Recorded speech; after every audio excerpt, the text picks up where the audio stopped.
Our first speaker tonight said that his people have been around for 100,000 years that we know about. That's certainly true. There is a difference of opinion about how long our species in general has been on the planet. It's a flash of a second in evolutionary time. Richard Dawkins thinks it might be as long as 250,000 years. Look, you make it 250,000. Francis Collins, the man who did the DNA decoding, the Human Genome Project, who is, by the way, another Christian scientist, or rather, a scientist who is a Christian. I won't make that mistake again. You know what Mark Twain said about the work of Mary Baker Eddy, the Christian Science writer, founder of it, her books? Chloroform in print, he said.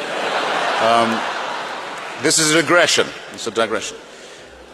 Francis Collins says at least 100,000 years. We can show we've been around for that long. It's quite a long time.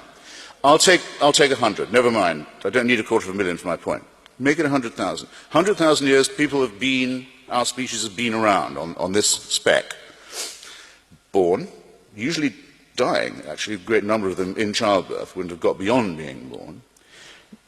For the first 80 or so, 90 or so thousand years, nearly 100, not living more than 25 to 30 years at the most, then probably dying of their teeth, if they were lucky, or of the other needless mammalian things that show us that we bear the stamp, as Darwin put it, of our lowly origin, the appendix we don't need anymore, innumerable other shortcomings of our design. We're designed to live on the savannah that we've escaped from. Terrible disease, suffering, misery, malnutrition, and fear. Where do the earthquakes come from? Why is there an eclipse? What are the shooting stars doing?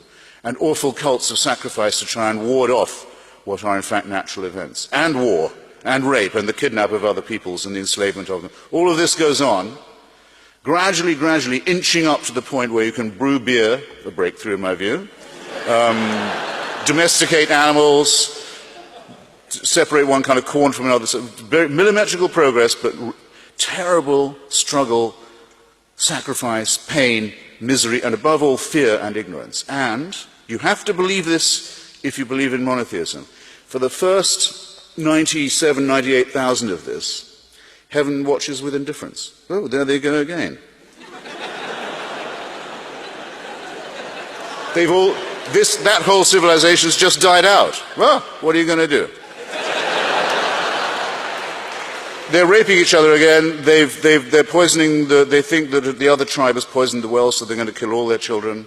All this, just watch all that. 3,000 years ago at the most, it's decided, no, we've got to intervene now.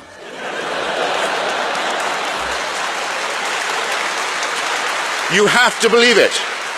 You have to believe it. And the revelation must be personal, must appear. So we'll pick the most backward, the most barbaric, the most illiterate, the most superstitious, and the most savage people we can find in the most stony area of the world. We won't appear to the Chinese, who can already read.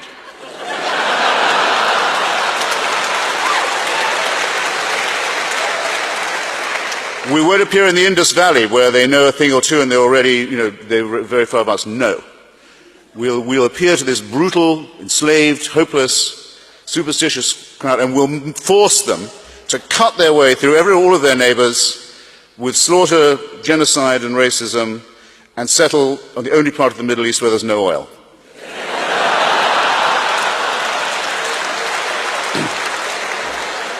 And all subsequent revelations occur in the same district. And without this, we wouldn't know right from wrong.